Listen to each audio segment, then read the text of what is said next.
और 21 दोनों प्रॉब्लम इस क्लास में करेंगे और दोनों प्रॉब्लम जो है वो आपके bank reconciliation statement with the help of revised cash problem number 20 page 265 problem number 20 के अंदर देखिए a trader prepares at the end of each month a bank reconciliation statement for his business draft. One such statement from under mentioned item as on 31st December 2014 with the help of revised cash flow. ठीक है, question की requirement जो हमारे पास है bank reconciliation statement बनानी है with the help of revised cash flow. अच्छा जी, इस क्वेश्चन के अंदर सबसे पहले जब रिवाइज्ड कैश बुक बनाते हैं ए ट्रेडर्स रिवाइज्ड कैश बुक और रिवाइज्ड कैश बुक सिर्फ बैंक कॉलम होगी। रिवाइज्ड कैश बुक जो बनती है उसमें सिर्फ बैंक का कॉलम, बैंक कॉलम ओनली। अच्छा, इसका सिंपल बिल्कुल फॉर्मेट है, डेट का कॉलम या पर्टिकुलर्स अमाउंट, हाँ जी particulars amount,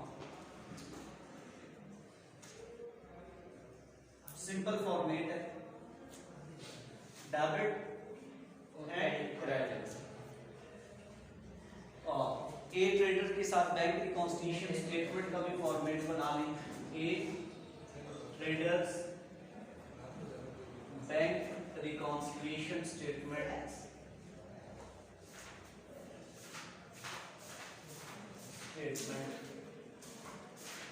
as on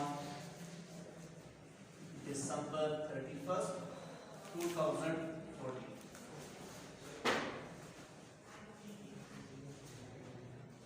2015 details का एक कॉलम बना लें अमाउंट।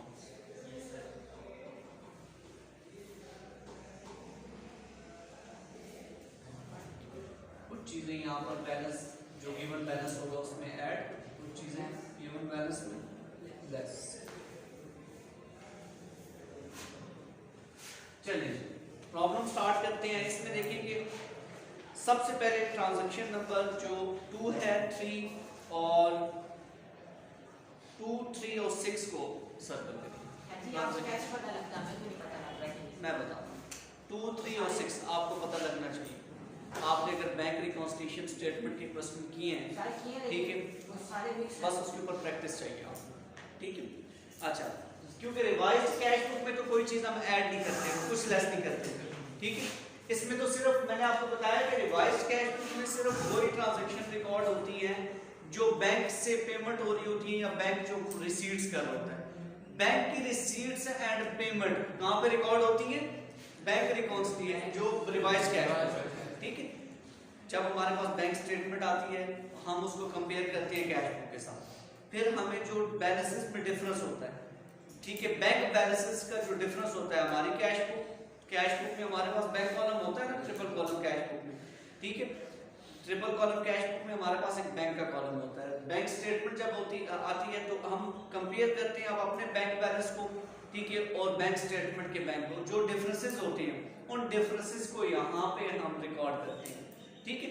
अच्छा, अब ट्रांजैक्शन नंबर 2 देखें कि one customer had paid directly into the bank ₹2500।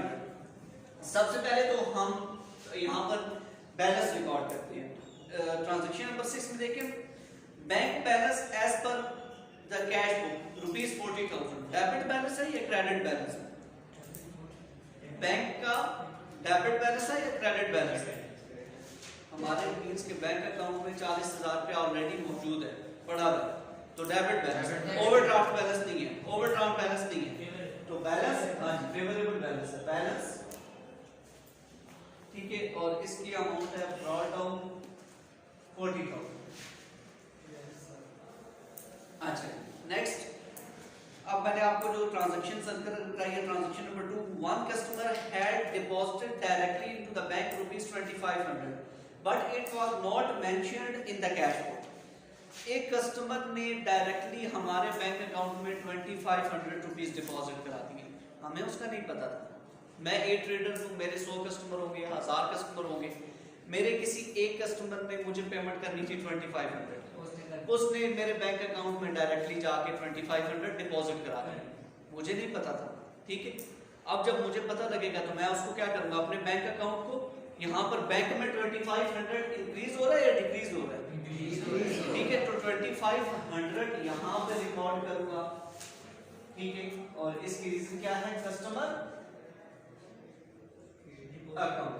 इसकी जर्नल एंट्री कर लेना। ठीक है, जर्नल एंट्री कर लेते हैं। 2500 से बैंक का बैलेंस इंक्रीज हुआ है, bank account debit 2500, customer account credit 2500। इसी जर्नल एंट्री को मैंने कैश बुक में पोस्ट कर दिया लेजर में। बैंक अकाउंट डेबिट 2500 से रीजन क्या है? कस्टमर। पहले इसकी जर्नल एंट्री कर ली। कैश बुक जब भी बनाते हैं हम उसकी जर्नल एंट्रीज को ही कैश बुक के लेजर में पोस्ट करते हैं। ठीक है, नेक्स्ट हमारे पास एंट्री मैंने आपको सर्कल कराई है 3। The trader had withdrawn from the bank ₹7,000, but the same had not been entered in the cash book. Bank से 7,000 की अमाउंट विड्रॉ हुई है, तो एंट्री जर्नल क्या होगी? बैंक अकाउंट क्रेडिट हो जाएगा, ड्राइंग्स अकाउंट डेबिट। तो ड्राइंग्स अकाउंट डेबिट 7,000 और बैंक से वो 700 की अकाउंट अमाउंट डिडक्ट हुई है, तो बैंक अकाउंट क्रेडिट। यहाँ पर रिकॉर्ड कर देते हैं ड्राइंग्स अकाउंट की वजह से बैंक अकाउंट क्रेडिट हुआ है। ठीक है, अच्छा अब बस यही हमारे पास एंट्रीज हैं, इसको टोटल कर लेंगे। बैंक से रिलेटेड यही क्वेश्चन के अंदर एंट्रीज क्रेडिटर साइड का टोटल दोनों साइड में 42,500। यहाँ पर हमारे पास बैलेंस बच जाएगा, बैलेंस कैरेट, और इसकी अमाउंट 42,500 में से लेस करते हैं 35,500। ये हमारे पास कैश बुक का बैलेंस पहुंच गया, रिवाइज कैश बुक। यहाँ पर लिख लेंगे balance as per revise cash book. New जो एडजस्टेड बैलेंस है वो 35,500। यहाँ पर balance as per revised cash book 35,500। और हमारे पास क्वेश्चन के अंदर ट्रांजैक्शन नंबर 6 में देखिए bank balance as per cash book ₹40,000। ये फेवरेबल बैलेंस है या अनफेवरेबल बैलेंस? डेबिट बैलेंस है या क्रेडिट बैलेंस है? तो ये भी डेबिट बैलेंस है। ठीक है, फेवरेबल बैलेंस। अच्छा, अब हमारे पास जो एंट्रीज यहाँ पर रिमेनिंग रह गई हैं, फर्स्ट ट्रांजैक्शन देखिए। On 26 December, check were issued in favor of creditor for ₹19,000, but out of them 2 checks of ₹14,000 were encashed on 3rd January 2015। 2 checks हैं 14,000 के जो कि इनकैश्ड चेक हैं। तो इनकैश्ड चेक डेबिट साइड पे ऐड होते हैं या लेस? जो हमारे पास अकॉर्डिंग टू जो चार्ट अपने सामने रखिए वो देख के बताएं, अनकैश्ड चेक ऐड होंगे या लेस? 14,000 के अनकैश्ड चेक ऐड होंगे। अनकैश्ड चेक चार्ट देखिए, अनकैश्ड चेक डेबिट साइड पे add, cash cheques amounted ₹14,000 add. अच्छा, नेक्स्ट हमारे पास ट्रांजैक्शन नंबर आप 4 पे आ जाएंगे। On 29 December a cheque for ₹6,000 was received and entered in the cash book but had been omitted to be the bank। कि 6,000 का चेक था, ठीक है, जो रिसीव हुआ है, ठीक है, और उसको इंटर कर दिया कैश बुक में, लेकिन बैंक में उसको रिकॉर्ड, बैंक कॉलम में रिकॉर्ड करने से भूल गए हैं। ठीक है, तो ये वाली एंट्री हमारे पास यहाँ पर लेस होगी, ओमिटेड टू सेंड, हाँ ओमिटेड